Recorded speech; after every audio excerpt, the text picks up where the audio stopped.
Welcome to the second reading from the catalogue that accompanies my exhibition at Mars Gallery, an homage to Danila Vasiliev. The exhibition is titled A Letter to Danila, What You Hope For Through Your Lifetime, and the catalogue itself takes the form of a letter to Danila.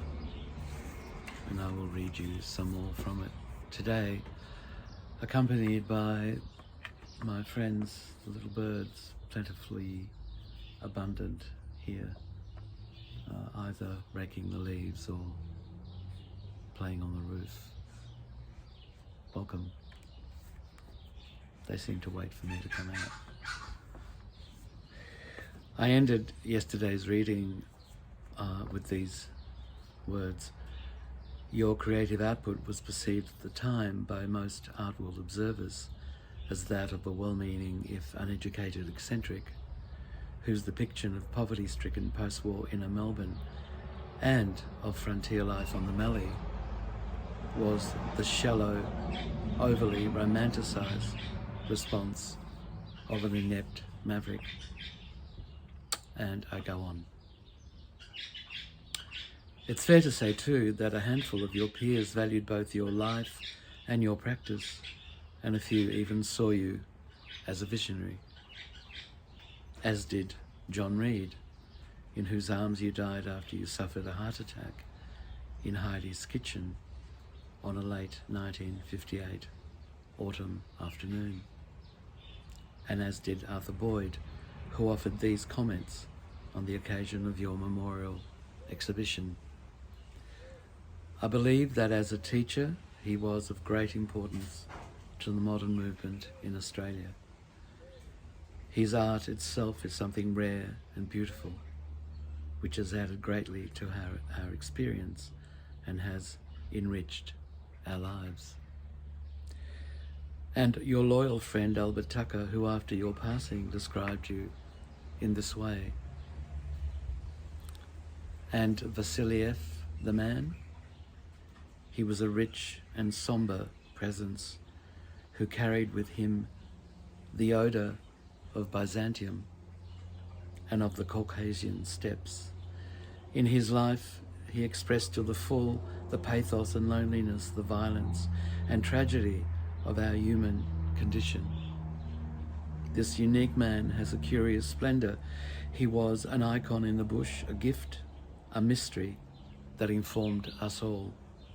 My wish for you, Danila, is that you have found your home at last.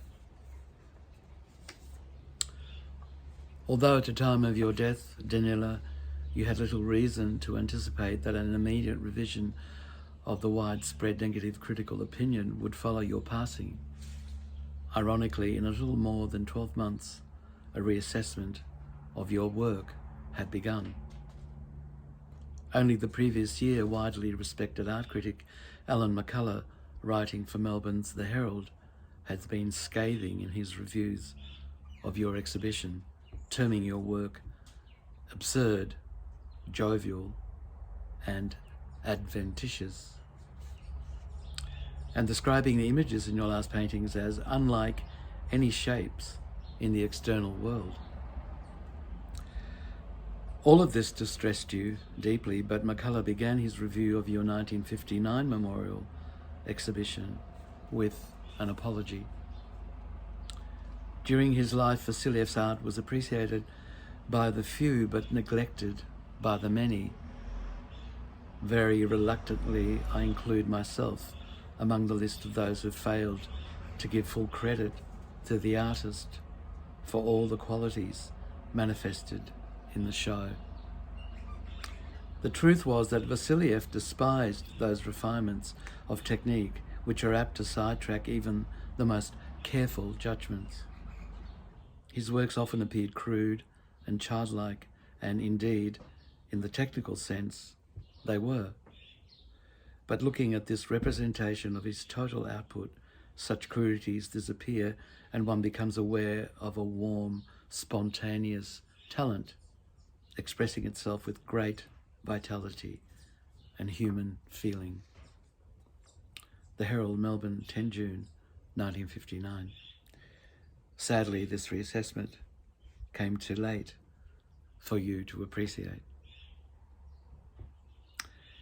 As I recently leafed through the newly found memorial exhibition catalogue, I recognised once more the unadorned street life you recorded in your paintings as the strangely melancholy one my family and I experienced when we first arrived in Melbourne, following our journey from Trieste, which took us, along with many others, as far away from post-war misery of a broken Europe as possible. During our first year in Melbourne, we lived behind a hairdressing salon in Fitzroy Smith Street, and I know you must have walked these very streets daily, because the images I was now seeing of your Fitzroy paintings emanated to me the very feel of what I had experienced that first year. So much so that as I viewed them, I felt something unexpected and new arise in me, which I now understand to be the transformative power of truth-telling. And immediately I asked myself, what might have been your motivation in depicting the streets of Fitzroy in such a truthfully unadorned way? Were you hoping, I speculated, that such directness, perhaps fueled by your own early experiences of poverty and conflict, might have led to a new kind of awareness of the social chaos that was then pervading most of the world? Did you dream that such an aesthetic, unconcerned as it was with appearance, might offer a clear-eyed view of the world as it is, perhaps eventually leading to the possibility that a newly awakened consciousness might bring about significant social change? This hope, I eventually concluded, no matter how simplistic or naive it might have seemed to others, constituted the entirety of your lifelong quixotic quest.